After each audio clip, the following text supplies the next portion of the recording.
અંતિમ યુદ્ધ પછી હવે બધું શાંત થઈ ગયું હતું, અંધકાર નષ્ટ થઈ ગયો હતો અને વિશ્વમાં ફરીથી સંતુલન સ્થાપિત થયું હતું. વિજય હવે એક નવા અધ્યાયની શરૂઆત કરવા તૈયાર હતો. શાંતિનો સમય. વિજય એક શાંત નદી કિનારે બેઠો હતો. પવન ઠંડો હતો, પ્રકૃતિમાં શાંતિ હતી. તે મનમાં વિચારી રહ્યો હતો, શું હવે મારી યાત્રા પૂર્ણ થઈ ગઈ? અચાનક સંકેત. અચાનક નદીનું પાણી તેજસ્વી બન્યું અને તેમાં એક અજાણી છબી દેખાઈ. વિજય ચોંકી ગયો. તેમાં એક અજાણ્યો પ્રદેશ દેખાયો હતો અને ત્યાં ફરી અંધકાર ફેલાતો હતો. નવા ખતરાનો સંદેશ. એક અવાજ ગુંજ્યો, વિજય, યાત્રા હજુ પૂર્ણ નથી થઈ. વિજયે ગંભીર અવાજમાં પૂછ્યું, હવે શું? અવાજ બોલ્યો, એક નવી શક્તિ જન્મ લઈ રહી છે, જે પહેલા કરતા વધુ ચાલાક છે. રહસ્ય વધુ ઘેરું બને છે. વિજયે પૂછ્યું, તે કોણ છે? અવાજ ધીમે બોલ્યો, તે દેખાતો નથી, પણ દરેક જગ્યાએ છે. તે માનવમાં મનમાં છુપાયેલો છે. વિજય ચોંકી ગયો. અંદરનો અહંકાર. નવી સમાજ. વિજય હવે સમજી ગયો, આ વખતે દુશ્મન બહાર નહીં, પરંતુ લોકોના મનમાં છે. અહંકાર, લાલચ, ગુસ્સો, આ બધું એક નવી શક્તિ બની રહ્યું હતું. માતાનો આશીર્વાદ. વિજયે આંખો બંધ કરી અને માતાને પ્રાર્થના કરી, માતા, હવે મને માર્ગ બતાવો. અચાનક એક શાંત પ્રકાશ તેની આસપાસ ફેલાયો. માતાનો આશીર્વાદ મળ્યો. વિજય, હવે તારે લોકોને માર્ગ બતાવવાનો છે. નવી જવાબદારી. વિજય હવે સમજી ગયો, તે હવે માત્ર યોદ્ધા નથી, તે એક માર્ગદર્શક છે. તે લોકોમાં સત્ય, શાંતિ અને ભક્તિ ફેલાવે છે. અંતમાં સંકેત. શું વિજય આ નવા અદ્રશ્ય દુશ્મનને હરાવી શકશે? શું લોકો પોતાના અંદરના અંધકારને જીતશે? શું માતાની નવી લીલા શરૂ થશે? મિત્રો, વાર્તાનો સંદેશ. સૌથી મોટો દુશ્મન આપણા અંદર જ હોય છે. સાચી જીત મન અને વિચારો પર કાબૂમાં છે. માતા હંમેશા સાચો માર્ગ બતાવે છે. મિત્રો, ભાગ 49 અહીંયા પૂર્ણ થયો. આગળ ભાગ 50માં માનસિક યુદ્ધની શરૂઆત, અદ્રશ્ય શક્તિનો પ્રભાવ, માતાની નવી દિશામાં ચમત્કાર. વિડીયો જોવાનું ભૂલતા નહીં. વિજય હવે સમજ્યો હતો કે આ વખતે દુશ્મન બહાર નથી, આ વખતનું યુદ્ધ મન અને વિચારોથી થવાનું હતું. દુનિયા શાંત લાગી રહી હતી, પણ અંદર અંધકાર ફેલાતો હતો.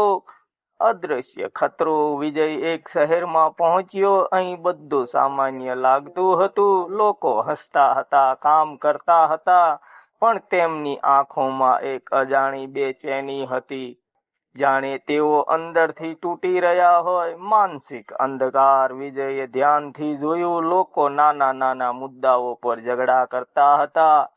ગુસ્સો ઝડપથી વધી રહ્યો હતો. અહંકાર, લાલચ, ઈર્ષા, આ બધું હવે એક શક્તિ બની રહ્યું હતું.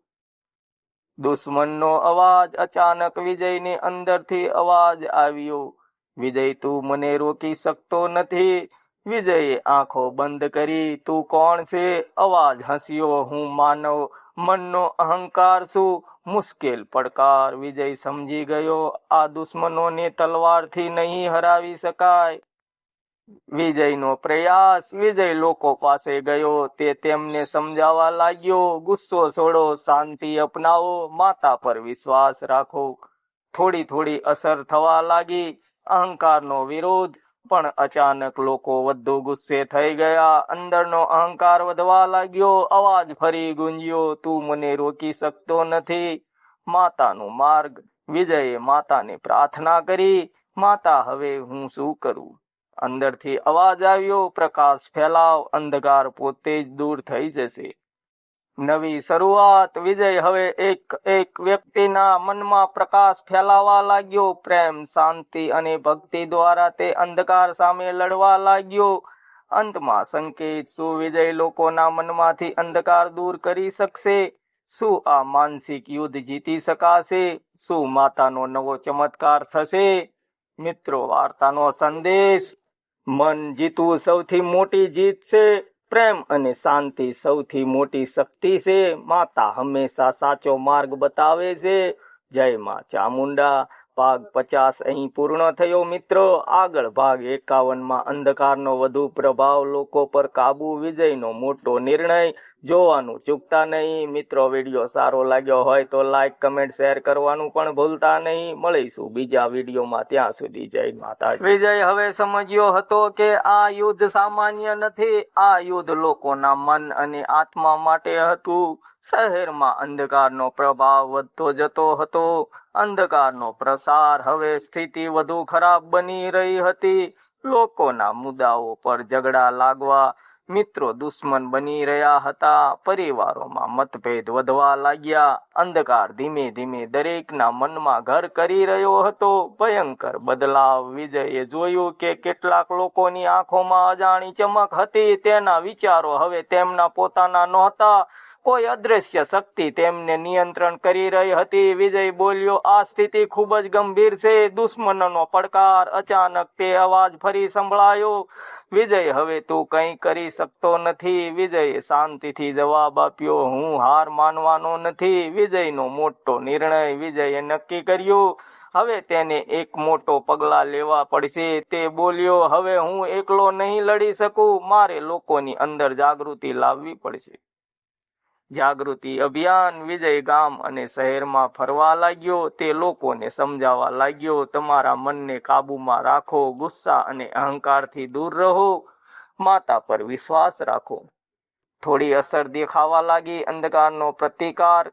પણ અંધકાર પણ હવે વધુ શક્તિશાળી બની રહ્યો હતો. તે લોકોના મનમાં ભય અને શંકા ફેલાવતો હતો. લોકો વચ્ચે ગેરસમજ વધવા લાગી. માતાનો સંદેશ. વિજયે ફરી પ્રાર્થના કરી, હે માં, હવે હું શું કરું? અંદરથી અવાજ આવ્યો, વિજય, સાચો પ્રકાશ અંદરથી આવે છે. તારે લોકોને તેમની અંદર શક્તિ ઓળખાવવી પડશે. નવી દિશા. હવે માત્ર સમજાવાતો નહોતો, તે લોકોમાં આત્મવિશ્વાસ અને ચમત્કાર વિચાર જાગૃતિ કરવા લાગ્યો. ધીમે ધીમે લોકોમાં બદલાવ આવવા લાગ્યો. અંતમાં સંકેત. શું લોકો સંપૂર્ણ રીતે અંધકારથી મુક્ત થઈ શકશે? શું વિજય આ યુદ્ધ જીતી શકશે? શું માતાનો નવો ચમત્કાર થશે? મિત્રો, વાર્તાનો સંદેશ. સાચો બદલાવ અંદરથી આવે છે.